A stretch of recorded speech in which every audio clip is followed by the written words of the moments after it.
the difference between the Bar Down team and Cabby in a lot of ways is they're not dependent on professional athletes. They make the content themselves. They are the content.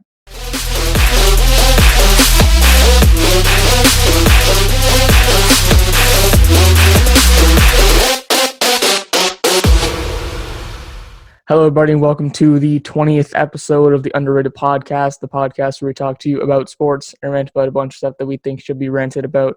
Today, we have a special guest. He is the head of TSN social media content and new media.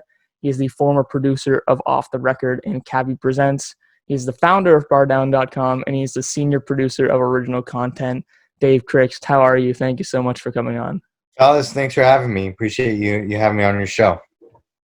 And I'm sure it is a busy time for you guys. I'm saying, the guys back at TSN, the guys that are working for bardown.com. How has the pandemic changed the way you guys are working right now?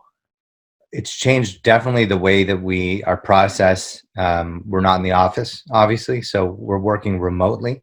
So that's a big change. Everybody's working from home, and it's an adjustment because a lot of the facilities that we had at the office, including the office and the couch, is gone. We just don't have the ability to use that stuff. So that's the biggest difference. And then creating content with no live sports is the other big thing. So I think we're adjusting well, but it's definitely different.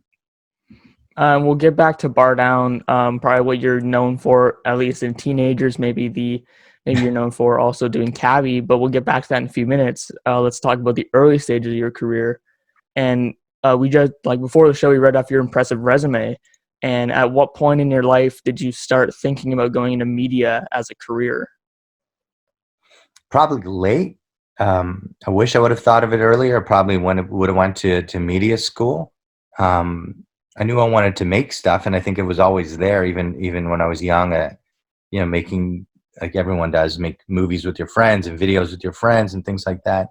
But once I decided I wanted to make that kind of stuff, I'd use sports as an avenue to get into it, just because I love sports, and I thought if I could get into sports in some ways, I could kind of make up for my lack of formal media training, and that's kind of what I did. I got an internship at the Fan 590. It's like the all sports radio station. And it kind of went from there.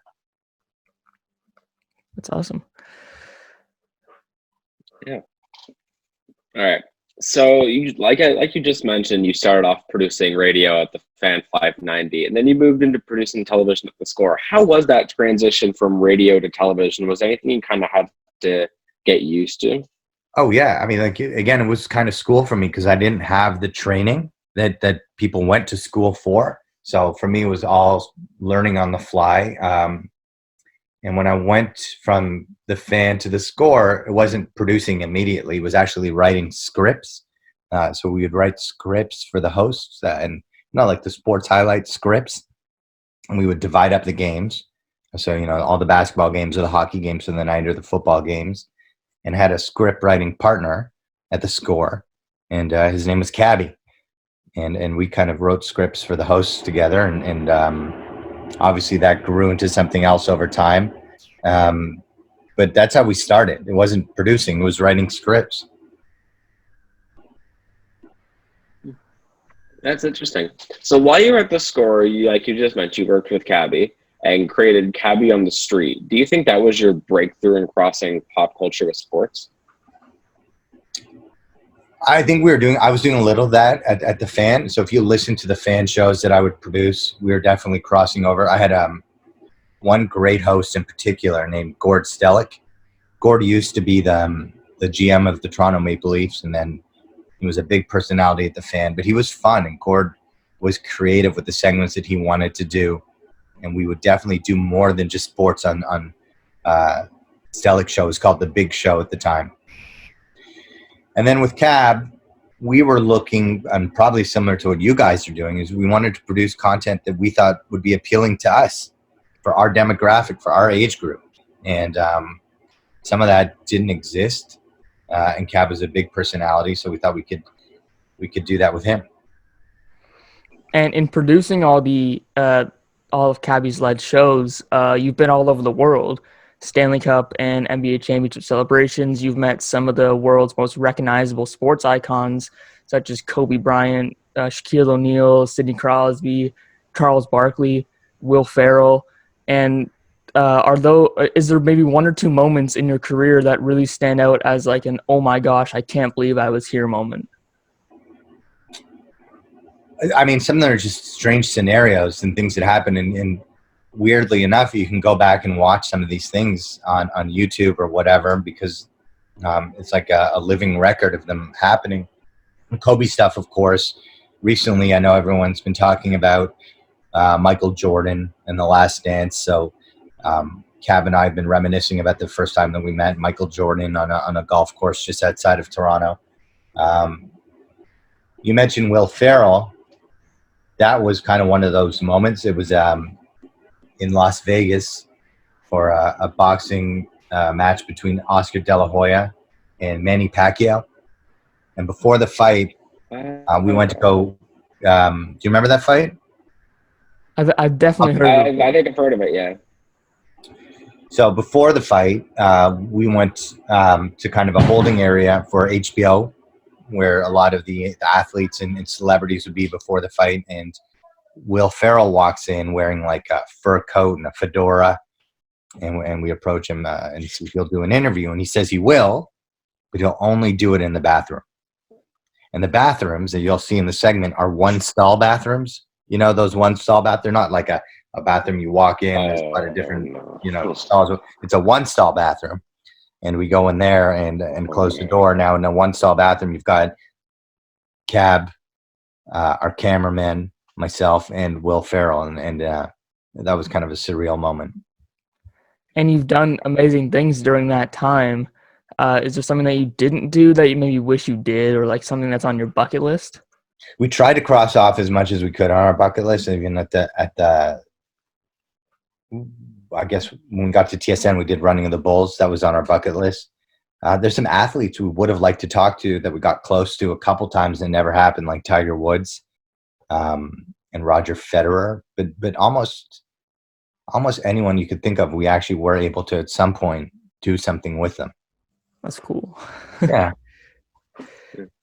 Because there's been a lot of episodes especially with Cabby too, that have been like it's just been transitioning from one kind of athlete to the next, and it's always kind of an interesting one to see. Especially in the later Bar Down episodes, you'll see kind of. I think it was in the one where they went to look at the games or whatever, or to get Jesse's game priced out. You'll notice. I think they went into the back room or whatever, where like a lot of the props are hidden. Yeah, there's a lot of it's almost a junkyard of props over the years. So you're talking almost 20 years of props from Cabby segments and then the Bar Down segments. So they just add up. And if you go in there, you'll find the most bizarre things, from like stormtrooper helmets to wood rackets that we gave to Raonic. There's a parachute in there. There's all types of strange, bizarre things. That's really interesting. Mm-hmm. All right, so just over 5 years ago, Bar Down was created. Was that an idea you had to pitch to TSN executives, or did you just walk in? No, I definitely pitched it. I definitely pitched it. After Off the Record, I started produce original content for TSN, and some of that content just didn't have a place to live. While it may make an appearance on SportsCenter or TSN.ca, it didn't live there. And again, I don't know if you guys remember this. We brought Will Ferrell to Winnipeg as one of these original pieces of content as Ron Burgundy. And Ron Burgundy came to Winnipeg to curl. Oh, yes, I remember that. Where he commented it and added the curling everywhere. Yeah, I remember that. Yeah, it was great. And we got so much content, but there was nowhere for it to live. So the idea was, well, what if we create somewhere where we could do more things like this, original content that was a little bit different, and create a brand around it. And that's kind of where Bar Down began. But yeah, no, I definitely had to pitch. I had to put together a plan for the senior leadership team and our president, Stu Johnson, and present it. And I was lucky enough for them to believe in me and for them to sign off on it. And then when I started, it was just me, really. It was me writing all the articles. It was me producing all the content, and brought on a few interns. A couple of them are still with me today. Daniel Z and Danny Wright, and the team has kind of grown a lot over the last 5-6 years. As you know, yeah, I think you've talked to a couple. Yeah. That's perfect. That leads into our next question. Yeah, we've talked to a couple. Yeah, so again, we've had a few Bar Down members on the team on the Bar Down team on the show already. What type of characteristics did you look for to build your Bar Down team, essentially? So who did you have? You had Daniel? Yeah, we had Daniel and we had Julia. And Julia, that's great. Awesome. I think I'm looking for a few things. Ambition, creativity, and love for sports, as well as love for things other than just sports. Those are kind of the main traits that I'm looking for. Creativity is going to be different with every person. Ambition is important because you want people who really have a desire to do more with their careers. And obviously, we work at TSN. You have to know sports. You have to have a passion for sports. But having a passion outside of sports is just as important to me, because I think you bring that into the content that you're creating. You're inspired by things that may not be sports related, and that's important. And are you the person that maybe accepts like the guests that come on, like Team Musolani was featured on Bar Down. You guys have had like recently these new guys. I think his nickname is Pigs. I think he came on recently. Is he a new intern? No, he started as an intern. He's a graphics guy, and everybody who works on the Bar Down team has kind of one role where they do that role every day, whether they're writing for the website or they're doing graphics for the team or the social media accounts. But they also have the chance to get involved in content in front of the screen. And so Pigs is one of those guys, Daniel Pignataro. He's got a big personality. He's an amazing artist. But he's kind of coming into his own in the last couple of months, showing his personality in front of the camera. Yeah, because they've mentioned who Daniel was kind of off the screen, on the screen multiple times. I've heard them kind of slowly hint at who he was, and then we were all kind of waiting for him to be featured on an episode, and he finally was. Yeah, he's a funny guy. He's awesome. So I think that, and that's part of it. Everybody's got a chance to pitch ideas, they can create content around themselves, really. The difference between the Bar Down team and Cabby in a lot of ways is they're not dependent on professional athletes. They make the content themselves. They are the content. So you get a group of people who can create new segment ideas or shows that they want to do. And that's kind of how the quiz started, or the Going Bar Down segment that Corwin does. Oh yeah, where they do all the or like using 1,000 pucks in warm up, using 100 rolls of tape, which you mentioned last, or the episode we had Z on. Just stuff that's unique to maybe the content. Do you also like sometimes come up with those ideas for content? Like, how are other people involved? Sure, yeah. 1,000 pucks is my idea. I like getting involved with the ideas. That's part of why I do this, so we can still make stuff and if they use my idea, then I'm honored that they will use it and they think it's good, because it's really their segments and their shows to produce. But happy to get involved any way I can and try to as much as I can. It's amazing. And what can listeners expect from Bar Down in the future?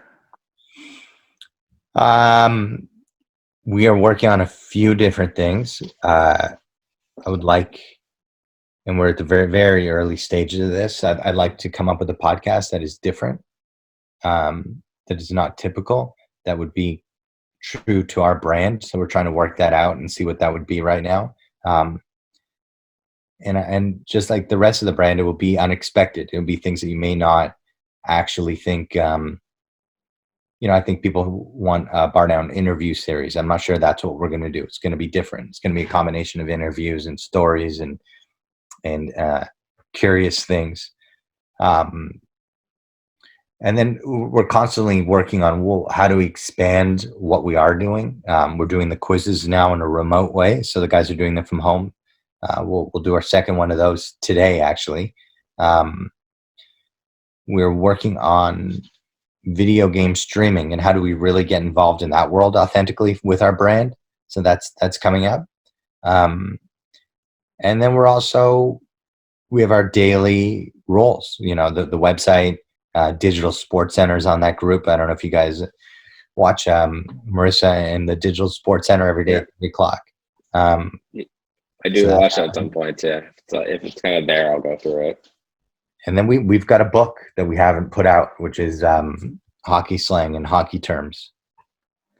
And can we maybe get a hint on what that video is today? The quiz video? Yeah. It's on Mario Lemieux.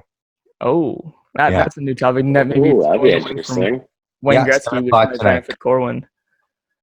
And we asked Z previously on the show about the only rejected video of Bar Down. We thought it'd be interesting to have your thoughts on it too. The butter video? Also build that video. Yeah, the butter video is, sometimes I'm kind of saving them from themselves, I think. Like the butter video, while I've told Z it's okay to release a bit here and there, it's out there. It's definitely out there, and it's very different than anything else they've done. And listen, it's creative, and I'm happy that they're willing to test their creativity in that way. But it's a little crazy. And while they may think it was a good idea in the moment, I'm not sure if 5 years from now they're going to feel the same way about it. And the problem with the internet is it doesn't really matter if you feel like you don't want to be associated with that content 5 years later. It is going to live. And being a little bit older and having perspective in that way, I think that, not that I'm protecting them from themselves, but I'm definitely setting barriers. I mean, like, okay, let's not go too far that direction. Let's stay within the lines. And to end it off, we listened to Cabby's podcast where you were listening to, and we thought that we could ask you about something to kind of end it off. And that would be, who would win in a fight, you or Dion Phaneuf? Dion Phaneuf would destroy me. He's a professional athlete. But I think in a virtual fight, I have beaten him. That's happened. So we've gotten that on tape. You are going to talk to Cab, you said? We want to in the future, definitely.